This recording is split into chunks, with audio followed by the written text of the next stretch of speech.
বৃষ্টির দিন, সকাল থেকেই ঝিরিঝিরি বৃষ্টি লেগেই রয়েছে। সন্ধ্যা নেমেছে এই মাত্র। আমি পার্পল প্যালেসের একটা জানালায় বসে বাইরের দৃশ্য দেখছি। ভেজা রাস্তার উপরে গাড়ির আলো পড়তে কেমন যেন চিকমিক করে উঠছে। দৃশ্যটা দেখতে বেশ মজার। রঙিন আলোতে রাস্তা রঙিন হয়ে উঠছে। আজ আমি বাড়িতে একা, ইয়ন্তানও নেই, একেবারে একা। সে গিয়েছে তার ড্যাডের সাথে বেড়াতে। কখন ফিরবে জানা নেই। জিনু ভাইয়ার আজকাল কাজের চাপ প্রচণ্ড, তিনিও দেরি করেই ফিরবেন। অনেকক্ষণ আলো জলের খেলা দেখা হলো। এবার উঠতে হবে। নামজুনপ্পা অনেকগুলি বই দিয়েছে, সেগুলো এখন পড়া উচিত। আমি ওঠার উপক্রম করছি, এমন সময় ঘটল ঘটনা। দেখলাম একটা লোক পার্পল প্যালেসের পাঁচিল টপকে ভেতরে গার্ডেনের উপর লাফ দিল।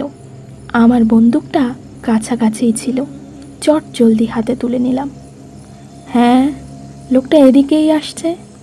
লোকটার নজর উপরের দিকে, ঠিক যেই ঘরটাতে বিয়ের মক্কেলদের বসতে দেওয়া হয়।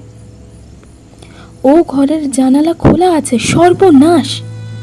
আমি রয়েছি তার পাশের রুমটাতে। সেখানে পৌঁছাতে গেলে আমাকে একটা লম্বা বারান্দা বেরোতে হবে। ওই ঘরে ঢোকার আলাদা একটি সিঁড়ি রয়েছে, যেটা কেবল মক্কেলদের জন্য খোলা হয়, কিন্তু ওই দরজা এখন লক করা আছে। লোকটা ওই দরজার সামনে এসে দাঁড়িয়েছে, গলা থেকে নাক পর্যন্ত কালো কাপড়ে ঢাকা। চাই কি লোকটা? কিছুই বুঝতে পারছি না, তবে এটা বুঝতে পারছি যে সে একজন ধুরন্ধর ক্রিমিনাল আর বিয়ের চরম শত্রু। হঠাৎই লোকটা দেয়াল বেয়ে ওপরে উঠতে শুরু করেছে, কিন্তু আশ্চর্যের বিষয়, আশেপাশে কোনো পাইপ বা জানালার রড কিছুই নেই। একেবারে সমান দেওয়াল। সে দ্রুত গতিতে উঠছে, ঠিক যেমন স্পাইডারম্যান ওঠে তেমনই। আমি এক মুহূর্ত সময় নষ্ট না করে ছুটে গেলাম ভিয়ের চেম্বারের দিকে। এক হাতে শক্ত করে বন্দুক চেপে ধরে অন্য হাত দিয়ে দরজা খুললাম। ও মা! এর মধ্যে লোকটা কখন উপরে উঠে পড়েছে, আর উঠে শুধু পড়েনি, কায়দা করে এখন সোফাতে বসে আছে। বুঝলাম আজ একটা বোঝাপড়া হবে। সে খবর নিয়েই এসেছে যে আমি আজ বাড়িতে একা। কিছু একটা লেনদেন তো হবেই আজ, হয় তথ্য নয় জীবন। ডিটেকটিভ ওয়াইএনকে সে হালকাভাবে নিয়েছে, না হলে এত বড় ঝুঁকি সে নিত না। আমি লোকটার দিকে বন্দুক তাক করে দাঁড়ালাম। কে তুমি? কি চাও? এক বাউল জিন রামেন। মানে? লোকটা এবার হা হা করে হেসে উঠল। এই গলার স্বর, এই হাসির শব্দই তো আমার অতি পরিচিত। তেতে তুই? লোকটা মুখ থেকে কালো কাপড় সরালো। ও মা, এ তো আমার উইন্টার বেয়ার। তেতে তুই আমার সাথে এরকমটা কেন করলি? জানিস আমি কত ভয় পেয়েছিলাম। ভয় পাওয়ার জন্যই তো ডিটেকটিভ হতে গেলে এত ভয় ডয় পেলে চলে না। খুব শিগগির নতুন মিশন শুরু করব, তার জন্য তোকে ট্রেনিং দিচ্ছিলাম আর কি। আর আমার নতুন ছদ্মবেশ কেমন হয়েছে? কিন্তু তুই স্পাইডারম্যানের মতো করে উঠলি কি করে? ওই তো অনুশীলন, অনুশীলন, বুঝলি? ধুত, তোর অনুশীলন আমার মাথায় কিচ্ছু ঢুকছে না। নিয়ন্ত্রণকে কোথায় রেখে এসেছিস? ভি এবার জানালার কাছে যেয়ে জোরে হাঁক দিল। দেন। অমনি ইয়ন্তান কোথা থেকে ছুটে এসে বাড়ির উঠোনে দাঁড়িয়ে ওপরের দিকে তাকিয়ে ঘেউ ঘেউ করতে লাগলো। দাঁড়াও, এই ভদ্রমহিলা ভয়ে বাড়ির সব দরজা বন্ধ করে রেখেছে, অথচ বোকার মতো জানালা খোলা রেখেছে। দাঁড়াও, আমি আসছি। এই ঘটনার ঠিক পরদিন ঘটল একটা অস্বাভাবিক ঘটনা। বেশিরভাগ সময় দেখা গেছে কোনো কিছু ঘটার আগে ভি সেটা অনুমান করতে পারে। এটা ওর একটা সুপার ন্যাচারাল পাওয়ার। যেমন সেবার তুষারপাতের বিষয়টা, এবারও তেমনই হয়েছে। সেদিন দুপুরে হঠাৎই জিনু ভাইয়ার ফোন এলো ভিয়ের কাছে। ভি ফোন রেখে বলল, জলদি চল, হিউংয়ের অফিসে লুটপাট হয়েছে। পৌঁছে দেখি সে কি কাণ্ড! পুরো অফিস জুড়ে কাগজের ছড়াছড়ি। ভাইয়ার এতদিনের কষ্টের ফল সব ওলটপালট হয়ে আছে। সে কত পরিশ্রম করেই না সব দলিলগুলি তৈরি করেছিল। সব সময় সে মার্ক করে রাখতো কোথায় কোনটা আছে, যাতে এত এত ব্রিফের মধ্যে মিশে না যায়। তৎসত্ত্বেও মাঝে মধ্যে গুলিয়ে যেত, আর সে সেদিন ভয়ানক রকমের টেনশনে থাকতো। আর আজ যে যা যেখানে ছিল সব ওলটপালট হয়ে গিয়েছে দেখে আমার নিজেরই অনেক কষ্ট হচ্ছে। কিন্তু ভাইয়াকে দেখলাম, এর মধ্যেও তিনি নিজের মাথা ঠান্ডা রেখেছেন। তার থেকে শিখলাম যে বিপদের সময় সব থেকে বড় এবং প্রধান কাজ হলো মাথা ঠান্ডা রাখা। ঘটনা যখন ঘটে তখন তিনি অফিসে ছিলেন না, জজের সামনে বয়ান দিচ্ছিলেন। ফিরে এসে দেখেন এই কাণ্ড। সিসিটিভি চেক করতে গিয়ে দেখা গেল সব কটা খারাপ। বোঝা গেল অতি ধুরন্ধর কেউ বা কোনো দল এই কাজ করেছে। কিন্তু কেন? স্বাভাবিক ব্যাপার, ভাইয়ার বিরোধী পক্ষের কেউ। তবে কোন কেসের? তার কাছে তো একটা অর্ধেক কেস নেই। দেখা যাক ভি এই ব্যাপারটার কি সুরাহা করে। কোর্ট থেকে ফেরার পথে ভি বলল, চল বেরিয়ে আসি কোথা থেকে। ভাইয়া এখন পেরেশানির মধ্যে ডুবে আছে আর তোর বেড়ানোর ইচ্ছা হচ্ছে। ওই জন্যই তো বলছি। কি? তুই বুঝবি না, চল। এই বলে ও আমার হাত ধরে এক প্রকার টানতে টানতে সি বিচে নিয়ে গেল। বিচের এই সাইডটাতে কেউ নেই। মৃদুমন্দ হাওয়া আর ছোট ছোট ঢেউয়ের শব্দ চারপাশে। মন একেবারে ফ্রেশ হয়ে যায়। কিন্তু ও দুটো কি? সাইকেল কেন এখানে? তেতে দেখ সাইকেল। ও মুচকি হাসি দিয়ে একটা সাইকেলে উঠে বসে বলল, আজ একটা রেস হয়ে যাক, মিস ওয়াইয়েন। ডিটেকটিভ ভিকে রেসে হারাতে মন্দ লাগবে না। দেখা যাক কে হারে আর কে জেতে। বলে ওর দুপাটি দাঁত বার করে ওর সেই বিখ্যাত বক্সে স্মাইল দিয়ে রেস শুরু হওয়ার আগেই সে আমাকে ঘায়েল করে দিল। আমি ব্যথা তো হৃদয় নিয়ে সাইকেলে চড়ে বসলাম।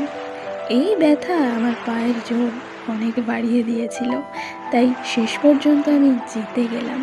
কিন্তু ভিকে হারানো কারো পক্ষে সম্ভব নয়। কি জানি ও কি ইচ্ছা করে হেরেছে? কিন্তু কেন? এই প্রশ্নের উত্তর বোধহয় আমার কোনো দিনই জানা হবে না। ওর মুখে আজ জয়ের হাসি। আকাশ বাতাস জুড়ে শুধু ওর হাসির শব্দ ধ্বনিত হচ্ছে।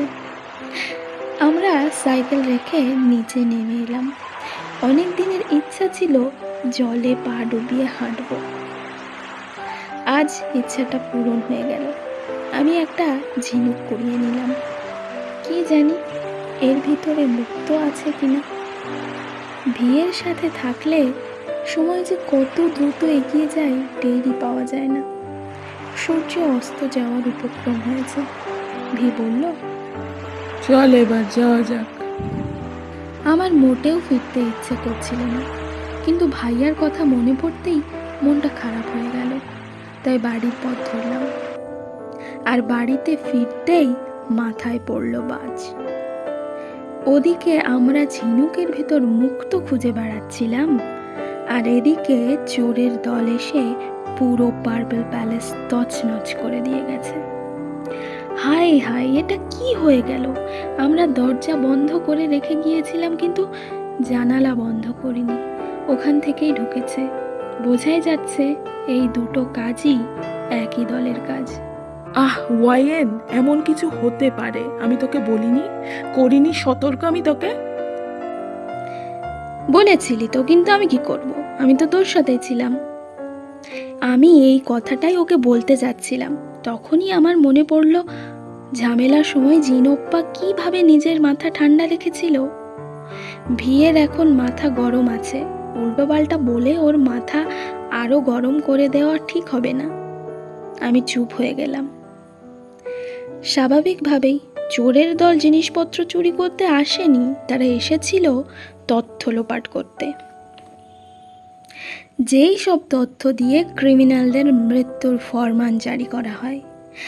আর আজ তারা দুবার, একবার ভাইয়ার অফিসে আর একবার খোদ পার্পল প্যালেসে তল্লাশি চালিয়েছে।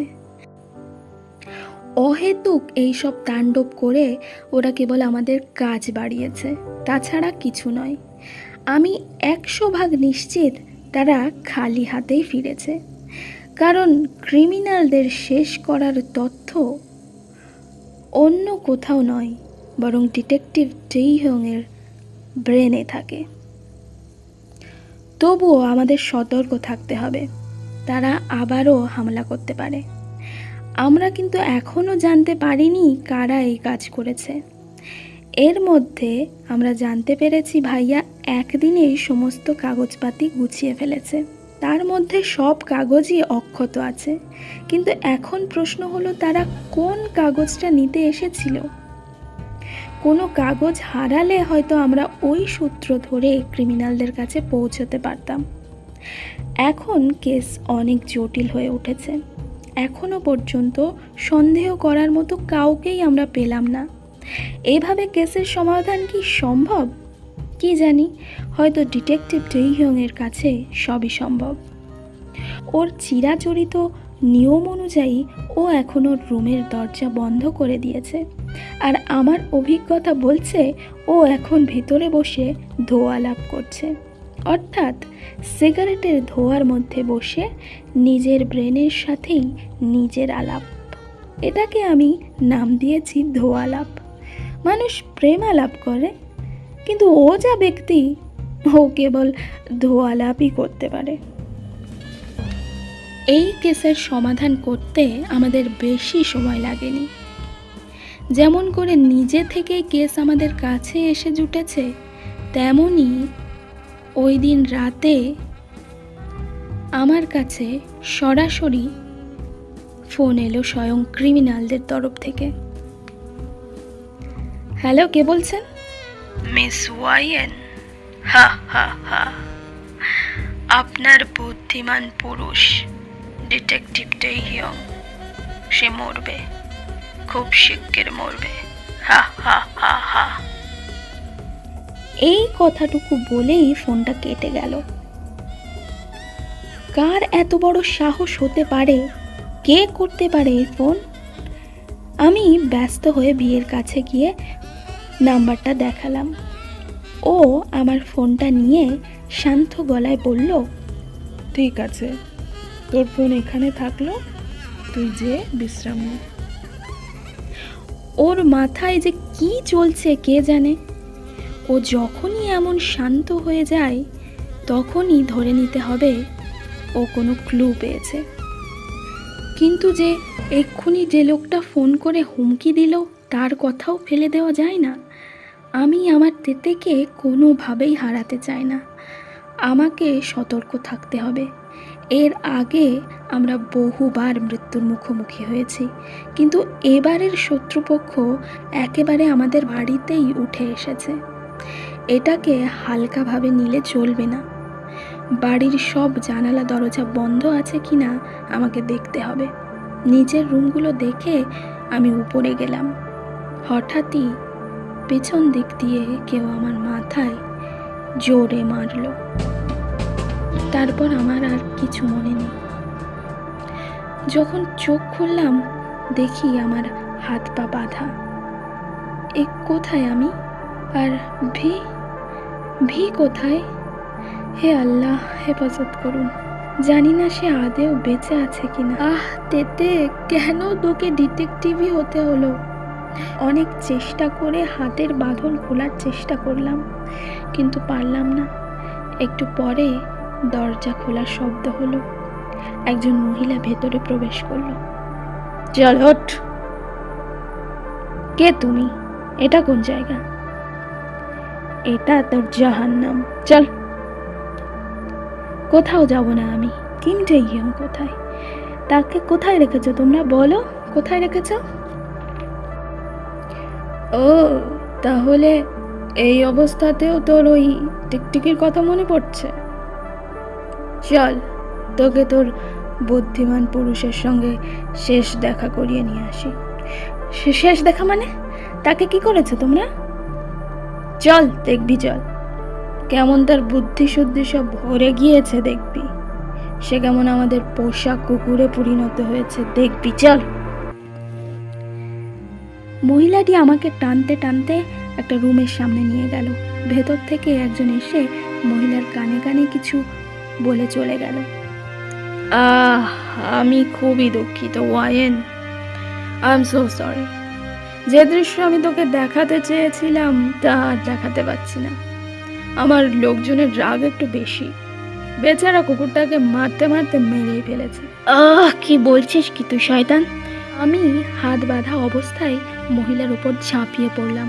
ওর গলা টিপে মেরে ফেলার মতো শক্তি আমার ছিল, কিন্তু তার আগেই কোথা থেকে দুজন লোক এসে আমাকে ধরে ফেললো। তোর মৃত্যু আমার হাতেই হবে।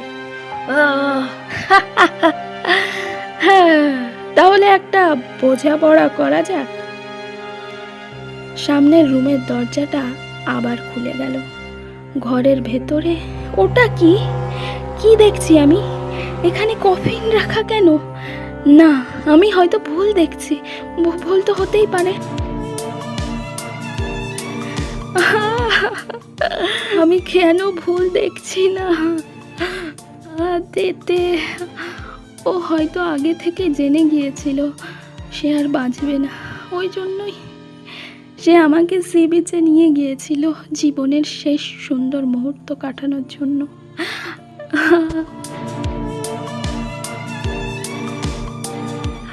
তার সেই সুন্দর হাসি আমি কি আর কখনোই দেখতে পাবো না? মহিলা বলল, চুপ কর শয়তান। শোন, আমি তোকে ছেড়ে দেব, আর সঙ্গে তোর বুদ্ধিমান পুরুষের লাশও দেব। বদলে তুই আমাকে স্যার ড্রাগোসের বিরুদ্ধে যত প্রমাণ আছে সব আমাকে দিবি। আমি কোথায় পাবো? মহিলা এবার আমাকে মেঝেয় বসিয়ে দিয়ে পিছন দিক দিয়ে গলা চেপে ধরলো। আমার দম বন্ধ হয়ে যাচ্ছে, শ্বাস নিতে পারছি না। তুই সব জানিস, না হলে তোর এমন হাল করব কল্পনাও করতে পারবি না। ড্রাগস হলো মানুষরূপী আর এক শয়তান, যার একমাত্র খাদ্য হলো নারী দেহ। শয়তানটা 8 বছরের ছোট্ট শিশুকেও ছাড়েনি। আর এই শয়তানকে ধরা সহজ কাজ ছিল না। সে ভালো মানুষের চাদর পরে আমাদের মধ্যেই লুকিয়েছিল। ভি তাকে শনাক্ত করে পুলিশের হাতে তুলে দিয়েছিল। তাকে ছাড়ানোর জন্য তার দলের লোক চেষ্টা চালাচ্ছে। ওরাও অনেক বড় বড় উকিল লাগিয়েছে, আর ওদের বিরুদ্ধে সমস্ত মানবতার পক্ষে হয়ে মামলা লড়ছে আমার প্রাণপ্রিয় ওপ্পা কিম সোকজিন। আর ড্রাগসের সমস্ত অপরাধের প্রমাণ ভি জোগাড় করেছে, যেগুলো জিন ওপ্পা কোর্টে পেশ করলে শয়তানটার ফাঁসির হুকুম হবে ইনশাআল্লাহ। কিন্তু ওই সমস্ত প্রমাণ আমি যদি আজ এই মহিলার হাতে তুলে দিই, তাহলে আমি নিজেই নিজেকে ক্ষমা করতে পারবো না। এদিকে ভিয়ের দেহ আমি এদের হাতে তুলে দিতে পারি না। তাছাড়া এরা আমাকে সহজে ছাড়বে না। এদের দলে অনেক লোক আছে, আমাকে এরা খুব লেখাবে। সেদিন ভিয়ের একটুখানি হাসি আমাকে যতটা জোর দিয়েছিল সাইকেল রেস জিততে, আজ এই কফিন দেখে আমি ততটাই দুর্বল হয়ে পড়েছি। আমার দেহ মনে কোথাও এতটুকু শক্তি বাকি নেই যে এই মহিলাকে শায়েস্তা করি। এখন উপায় শুধু ওরা যা চাইছে তা দিয়ে দেওয়া। কিন্তু এতগুলো মেয়ের সম্মান যে নষ্ট করেছে, তাকে আমি মৃত্যুর হাত থেকে বাঁচাবো? নিজের মনুষ্যত্ব, বিবেক, বুদ্ধি আমি কিভাবে বেঁচে দিতে পারি? ভি চেয়েছিল ওই শয়তানটা যেন যোগ্য শাস্তি পায়। ওই সমস্ত প্রমাণ আমার কাছে ভিয়ের আমানত। আমি কিভাবে তার আমানতের খেয়ানত করতে পারি? আমাকে হারলে চলবে না। আমি OT7-এর শিষ্য। এত সহজে হার মানতে জানি না। আমি মৃত্যুর আগ পর্যন্ত লড়ব। আমি মনে জোর এনে পিঠ দিয়ে পিছনে থাকা মহিলাকে দিলাম এক ধাক্কা। সে চিৎকার করে সরে গেল। আমি সঙ্গে সঙ্গে উঠে দাঁড়িয়ে ঘুরে দাঁড়ালাম। আমার হাত বাঁধা। ও, তাহলে লড়ার ইচ্ছে হচ্ছে? আয় তাহলে, বলে মহিলা আমার দিকে এগিয়ে আসতেই আমি বাঁধা হাত দিয়ে সপাটে মারলাম ওর মুখে এক চড়। সে মেঝেতে পড়ে গেল। শব্দ শুনে সঙ্গে সঙ্গে একজন দরজা খুলে ভেতরে এসে আমাকে আবার ধরাশায়ী করে নিল। হে আল্লাহ, এবারে আমি একেবারে নিরুপায়। আপনি সাহায্য করুন, সাহায্য করুন। অমনি যেন আমার দোয়া কবুল হয়ে গেল। বন্দুকের শব্দ শোনা গেল খুব কাছে। আমাকে যে ধরে রেখেছিল সে মেঝেয় লুটিয়ে পড়েছে। তাকিয়ে দেখি দরজায় বন্দুক হাতে দাঁড়িয়ে রয়েছে ডিটেকটিভ টেইহিল। দেখতে আমি ভেবেছি তুই কিচ্ছু হয়নি আমার। এই মহিলা মিথ্যে বলছে। জিমিনও এসেছিল তার লোকজন নিয়ে। সবাইকে গ্রেপ্তার করে নিয়েছে। মহিলাটি এখন হাত পা বাঁধা অবস্থায় আমার সামনে মেঝেতে বসে আছে। আমি বললাম, ডিটেকটিভ ভি এর চুল পর্যন্ত স্পর্শ করার সাহস নেই যার, সে কিনবে ওয়াইএনের মনুষ্যত্ব? থু। ভি বলল, তোর কাছে ফোনটা আসার পরই আমার সন্দেহ হয়েছিল, তাই তোকে নজরে রেখেছিলাম। ওরা ভিতর মতো শুধু তোকে তুলে এনেছে, তাছাড়া কিচ্ছু করার সাহস নেই ওদের। খালি কফিন দেখিয়ে তোকে ভয় পাইয়ে দিয়েছিল, কিন্তু তুই সাহসিকতার পরিচয় দিয়েছিস। আর সরি, জিমিনকে সঙ্গে নিয়ে আসতে একটু দেরি হয়ে গিয়েছে, মাফ করে দে। আসামিদেরকে নিয়ে জিমিন চলে গেল। ভি বলল, তুই বাড়ি ফিরে যা। তুই যাবি না এখন? না, ঠিক আছে, কখন ফিরবি? আমার জানা নেই। বুঝলাম ও আবার কিছুদিনের জন্য কোথাও পালিয়ে যাচ্ছে। আমি কিছু না বলে ওকে যেতে দিলাম। না জানি এবার আমাকে কতদিন অপেক্ষা করতে হবে। সে ফিরবে, কিন্তু এখন শুধু অপেক্ষা, অপেক্ষা।